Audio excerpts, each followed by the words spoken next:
morning, everyone present here. It's almost good afternoon. I mean, after a heavy breakfast, after a lengthy breakfast, it all boils down to cutting short the panel discussion. Anyway, I'm so sorry. I'm going to cut short all your points to half the time. But since I have the mic, since I am the moderator, I'm not going to do that to my speech. We were also supposed to have the President of the Council of Architecture here on board today for the panel discussion. Unfortunately, he has expressed his apologies because he has to be in Jammu and Kashmir today. The Council was involved in hosting a competition of a multimodal transport hub at Katra, and he's making the presentation along with the Minister of Road Transport and Highways to the Governor of Jammu and Kashmir. We were actually looking forward to having the President on board as well. But of course, this is what happens. So, if I go to the topic here, defining the purpose in higher education from India to the world. Seems like we have come a full circle. Having on board here Dr. Abhijit Shirodkar, who comes from the land that gave the world its first university, the Nalanda, where we did that, or we actually exported education to the world. Then we tried to imbibe everything from the world, and now we go back to giving higher education back to the world. A full circle in a very short time. Glad to have you on board, Dr. Nanda. We have the second term Vice Chancellor of JNAFAU. She's already completed one term of 5 years, and she'll be nominated by the government for a second term as the Vice Chancellor of probably one of the first universities of its kind in India, the University of Fine Arts and Architecture. A combination, a very potent combination. Glad to have you on board as well. She did communicate her acceptance after a little bit of coaxing and after telling her that the President of the Council was going to be here. I'm sorry, ma'am, that he had to drop out. And of course, we have our own Dr. Kiran. I'm not going to say anything about him. He's my colleague, and he's one of us, so I don't brag about him at all. Okay, so we have a lot of items on the focus areas: evolving need of learners, Vision 2035, bringing climate change to the classroom, entrepreneurship, lifelong education, and of course the first one, as Dr. Krishnan has already said, marrying industry and academia. So I'm just going to keep this short, as said, giving you, all of you, a couple of minutes for your introductory statements before I start bouncing questions to you and to the others. We'll start from the in-house person we have on board, Dr. Kiran. Well, colloquium is supposed to be something where we will be looking forward for what will be our next plans and everything, especially in the context of engaging engineering and architecture. I do see a lot of scope, these two disciplines, to come forward. These days, in India especially, and its surrounding is being concerned, engineering is having a lot of conflict of interest with its stakeholders to come forward for the development. So that is where I, as an engineering person, would like, or technology person, would like to see that, okay, yeah, how can we support the architectural people, architecture areas, and how do we support them for modernization with the help of technology, and where we'll be able to come forward for spreading the context of research as well, and so on. So that is what my takeaway and expectation is from this particular platform. In a similar kind of manner, once we go ahead for the discussion, I also want to see a scope where these two schools can come together, or these particular areas or domains come together, and what more we can do in context of beyond the classroom. And that is one thing to explore it out.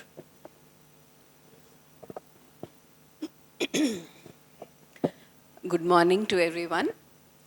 I think we are standing at a position in time where we are struggling to understand the kind of paradigm shift that's happening in education all around us.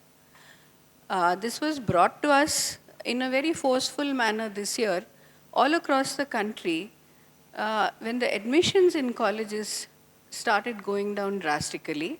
I'm not really aware what happened at Voxen and the different faculties within the private universities.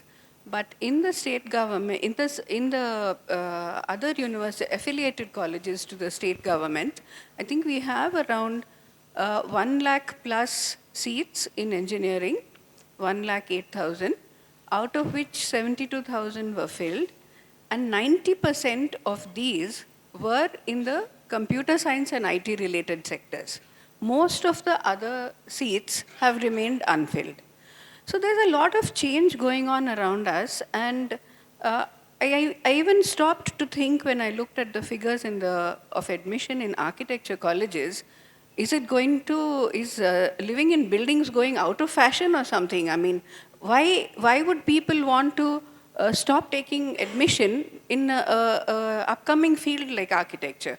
So there's a lot of change in society that's going on that we need to understand. And we are standing at this very sensitive point where we need to really see what people expect from professions. As the previous speaker had said in the previous session, there are so many changes going on that people are not really satisfied with just a college degree. They expect a lot of other skills which need to be added to their basket of capabilities. And we as universities probably need to try to build that into their capabilities before we send them out. So I think this is a very timely discussion that we are having today, and looking forward to the panel discussion. Thank you. Hello everyone.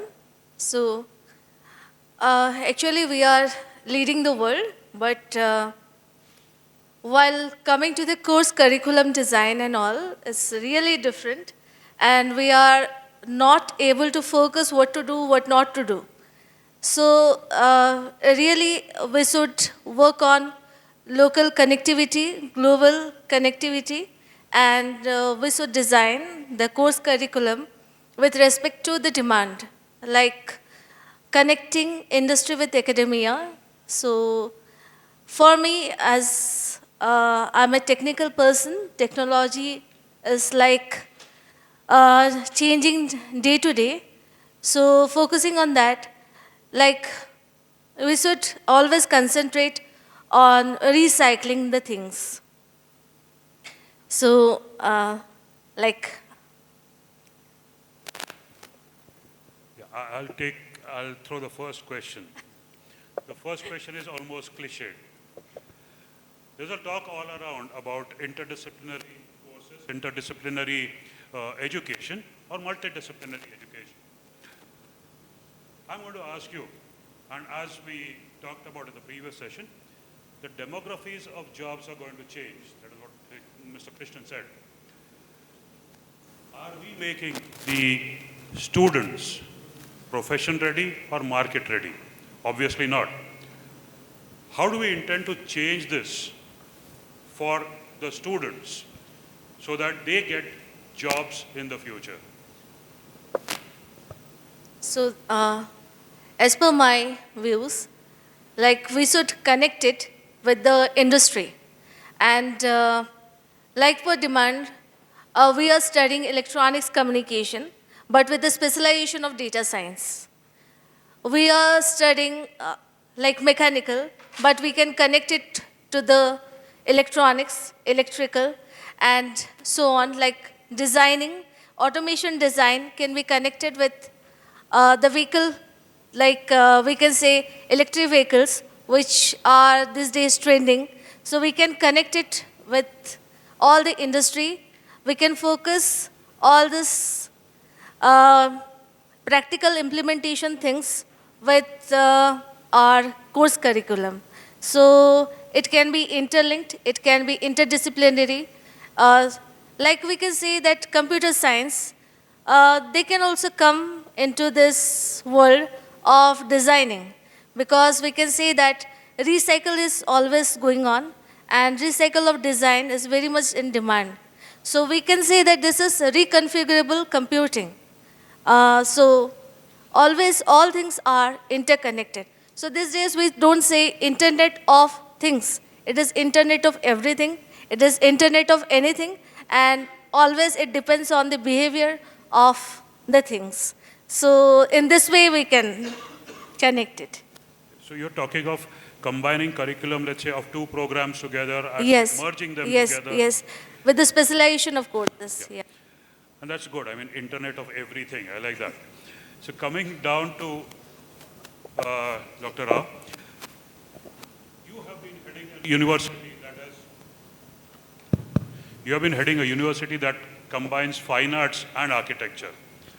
Nowadays, if I go to see, I'll come to Dr. Kiran also, any artist who comes out, any computer designer who comes out, any architect who comes out, or even an engineer, they go on to doing UI UX. That is the in thing now. What do you do afterwards? You do only user interface and user experience. How do we intend to tackle, as educators in the fields of fine arts or architecture or engineering, how do we intend to tackle this? Are we going to introduce courses like that in here? Because one thing is very simple, if I just go back. The employers today are finding it easier to hire students from the design background and teach them coding rather than take up coders and teach them creativity. It's easier to do the former than the latter. How do we intend to, as educators, to translate this into a reality for our students? Thank you for the question, Abhijit. It's a very timely thing for me because I have a good answer for you. We have an alumnus of our university who passed out several years back and who studied at the Pratt Institute and now has established his own organization called UMO. And recently we were in talks with him and we have actually started doing what you just said. We have actually started teaching UX and UI to our students. And I'm very happy to tell you that it's being received very well by the students. We have a few hundred students on board with him now. And we have realized and faced the fact that these kind of skills are now a part of the bundle of skills that are required for our students. Just having the creative and the design skill is not enough, because a client who is looking at our solutions as an architect, for example, cannot read the technical drawings, the plans, the elevations that we present to him. He wants to actually experience the whole solution in a very different way. And that is what our students need to do, because if we are not doing it, there are others in the field who are not maybe qualified architects, but who can present this in a very different way and make it more interesting and attractive for clients. So we are doing just that. We are trying to upgrade the IT skills. We are upgrading the ability of students to present in a very different way so that they can also do this. But I'm still talking about architects who are trying to present using IT aids. Of course, what you said is like teaching coding to design students, that's a completely different thing. We are losing many of our graduates to the software industry. That's there. But I also want to add one more thing. There was a survey conducted of employers' opinions recently, and it's become a cliched thing to say that the graduates are not employable, they don't have the skills that the market required. And when they were further questioned on what kind of skills are the students falling short on, surprisingly, it was mostly the soft skills. The ability to work as a team member, the ability to communicate, the ability to continue learning. All these things were emphasized, not technical knowledge and not content. So we are also working on that aspect seriously. I think these are the ways we are trying to upgrade ourselves. We have a course which has been heavily technologically oriented, and we realized that it needs to have a lot more of management input in it. So we are doing a sort of a double major thing, interdisciplinary thing, where we have technical content as well as managerial skills which are going to be delivered, which is a very new thing for us. So these are the changes that we are trying to make in our curriculum. Yeah, it's really good to know, or heartening to know. Just one second. I'm going to go in and let me addendum to it. Let me give something towards that. You know, this so-called interdisciplinary thing is there in the, I would say, as academia for last 10 years I know of. Maybe before that as well, but as of I know, last 10 years, in the, especially in the Indian academic system, it has been there in terms of, we use the word called as elective. Elective of multiple categories like open elective, program elective, and so on and so forth, where we bring the flavor of different things. But is that what is the real purpose or objective of interdisciplinary thing? That is just a subject that is being taught. And the worst part of this particular thing is neither the person who is giving the outside subject nor the person who is giving the program-based subject has a interrelationship between them. Neither they both talk to each other as well. So by that, the purpose is lost. So that mechanism is an absolute failure. The purpose of this particular elective system is absolute failure because the student who is going to the learner don't see the value in that, don't see the combination of those particular things out. So if we are again thinking of bringing that particular flavor of interdisciplinary in the similar kind of manner, then it does not bear any fruits. On the counter, this one, SUTD of Singapore University of Technology and Design, they have come out with absolutely new courses itself, which is an amalgamation of multiple courses. And that is one thing where the design and technology has been literally combined together. And the people who are going to be delivering the courses are also having a double degrees in those areas. And that's where I see that, you know, interdisciplinary nature has been something that has been really pumping inside. If we are in a way to adopt that kind of system, I really think that, you know, interdisciplinary will come to light.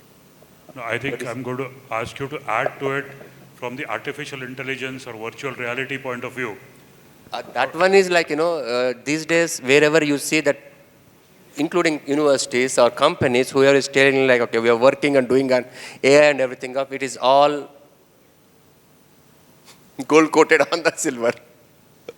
So that is actually not AI. If somebody want to teach or somebody want to learn a real AI within the technology or any other disciplinary nature, they need to work on both the sides.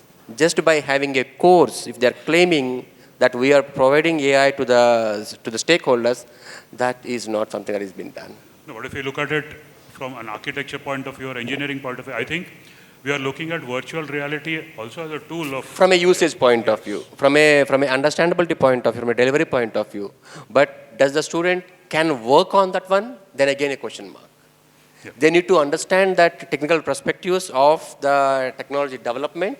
They also need to understand how to mix and match that particular architecture rules and regulations and charts and designs towards that particular layer. That particular combination has to be still made. That's where I'm coming from. Like again, now here, by giving I provide an AI subject to the student, you provide a design course to the student. Now the student has been ready to develop the designs using the technology? No. Unless we both, first of all, come together, understand how this has to be done, and then give it out, because that person is actually a new guy. The student is a new guy. He does not know anything out. So whatever need to be done, how it has to be done, first of all, we both has to be on the same page. Yeah. Then only it will be able to combine. Then only it will be able to work out as well. So now since we have already broached the topic, I'll just take this a step forward into the future, go back to Dr. Nanda here. Since you're in IT, since you're in the software industry, and we are looking at a quantum leap in these fields, do you really see the need for a formal classroom learning in the future? When maybe you can be teleported to a classroom, you're sitting at home maybe, or you're teleported to a classroom and you're giving your lecture, for instance. Maybe the students also are teleported here. If I'm not sick, I can still be teleported. So do you foresee that a formal classroom atmosphere is going to die down? Like these days what is happening, like we can say that the theory taken to the practical classes, lab taken to theory classes and all. So there is a mix. So it depends on the students, how the students are acting for it. So the connectivity between the students and the faculty members should be something different. It should be student-centric. If, according to the wish of the students, how they are acting to the things which we are providing to them. So accordingly, we should, I don't think it will be preferable because like our Indian students, they give importance to the classroom teaching rather than Yeah, I'm just looking at this from the point of view that, let's say, for example, in the medical field, you have doctors sitting, you have maybe doctors sitting in the West and treating patients here. You have Indian doctors.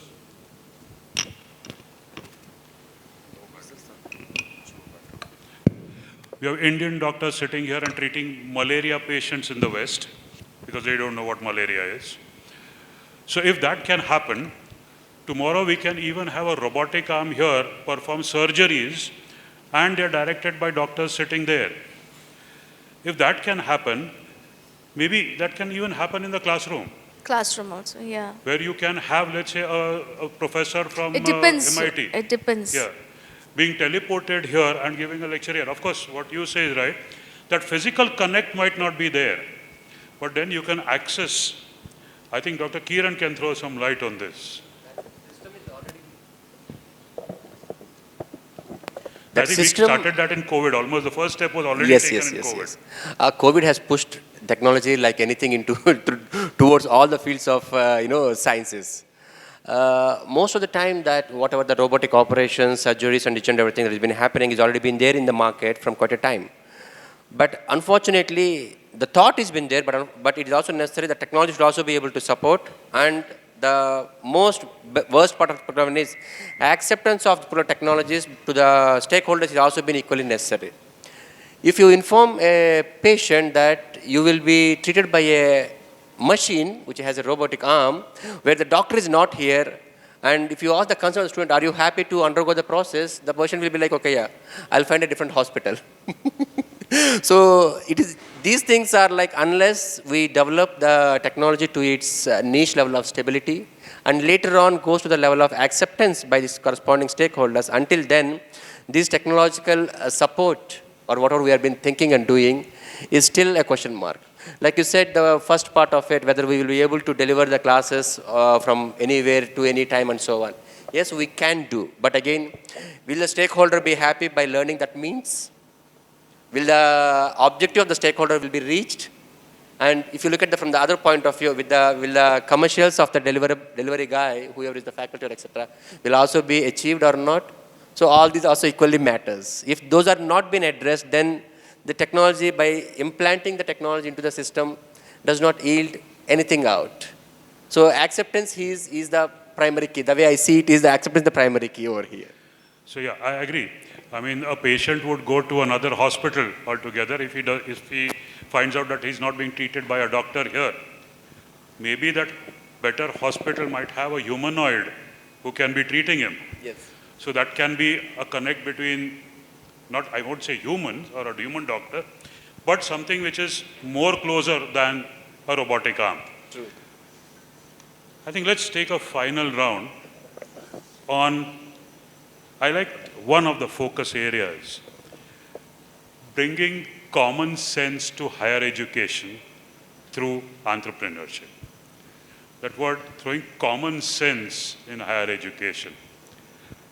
How do we, once again, Dr. Rao, what are we doing to make students entrepreneurs, especially, let's say, in 2035, when they go into the future?